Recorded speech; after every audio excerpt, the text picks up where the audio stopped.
Je m'appelle Badibanga Dienda Kaluka Honoré. Je suis le président national du Parti démocrate libéral, PADEL en cycle.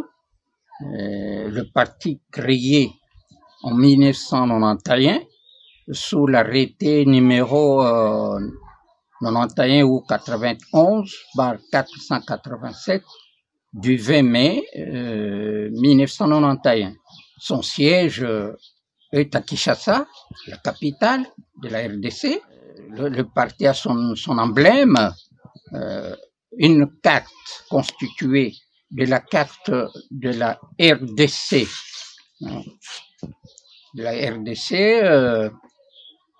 Conformément, comprenant 3 étoiles blanches sur un fond bleu ciel, représentant les 3 générations vivant ensemble dans la pureté, la concorde et la prospérité.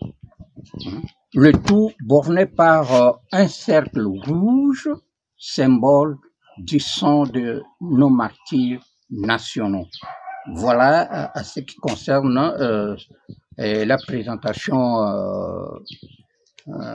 en bref de notre Parti démocrate libéral. L'idéologie de PADEL est le libéralisme solidaire et émancipatoire qui découle de la doctrine qui prône l'articulation des libertés individuelles, à la recherche du bien commun. Ces libertés individuelles, c'est par exemple liberté d'opinion, liberté politique, liberté d'entreprise, etc. Ce sont ces objectifs qui nous permettent à combattre pour que nous ayons le pouvoir afin de réaliser notre projet de société. Veiller à la démocratie dans le respect des valeurs nationales. Veiller au caractère républicain et social, au respect de l'alternance démocratique au pouvoir par la voie du libre choix du peuple congolais. Libre choix du peuple congolais.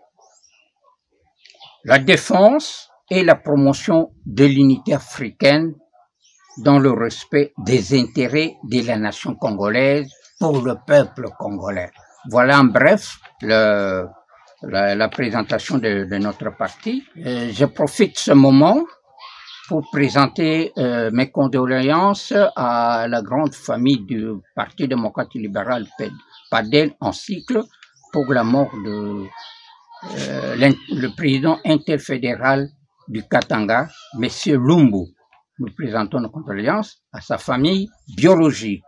Et sans oublier aussi de présenter nos condoléances à la grande famille de l'ensemble, au président Moïse Katumbi Chapwe pour le décès de M.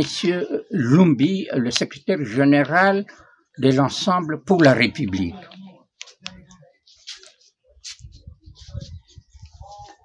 Concernant le problème des enjeux politiques de l'heure, je demande aux cadres et aux militants, membres du Parti démocrate libéral, à nos cadres et membres se trouvant à la diaspora, d'avoir un comportement républicain, parce que nous avons choisi l'opposition républicaine.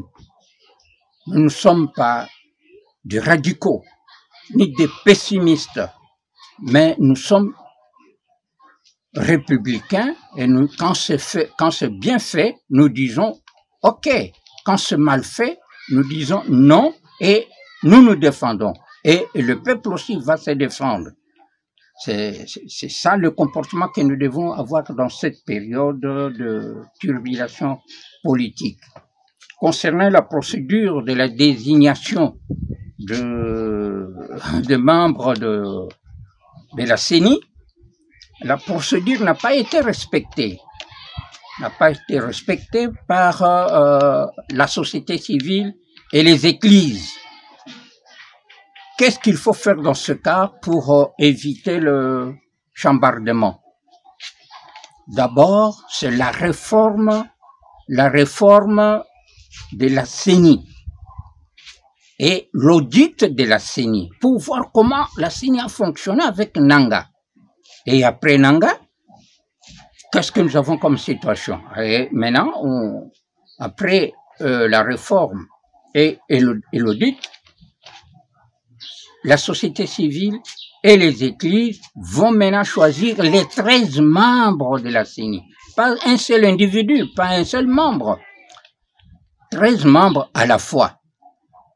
Ces 13 membres vont se réunir pour élire maintenant le président, le vice-président, le rapporteur adjoint et tous les autres membres.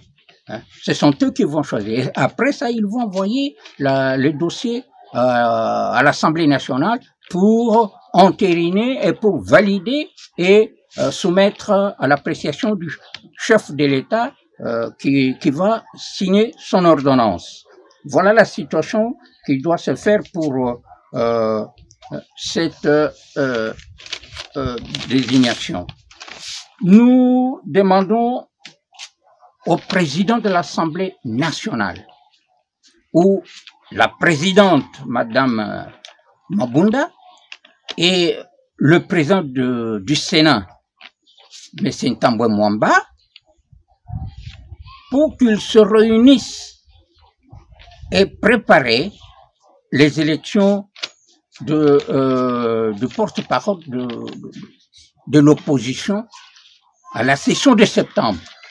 Si cela ne serait pas fait, nous serons prêts à prendre d'autres dispositions qui nous sont données par la Constitution congolaise.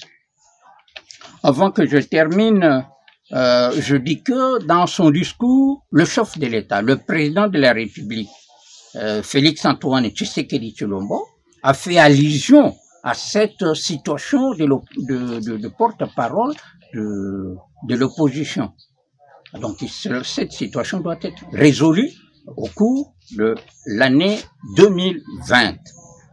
Je profite de cette occasion pour remercier le peuple congolais qui s'est montré mature, le peuple congolais que je trouve pour le moment prêt à prendre en charge sa destinée.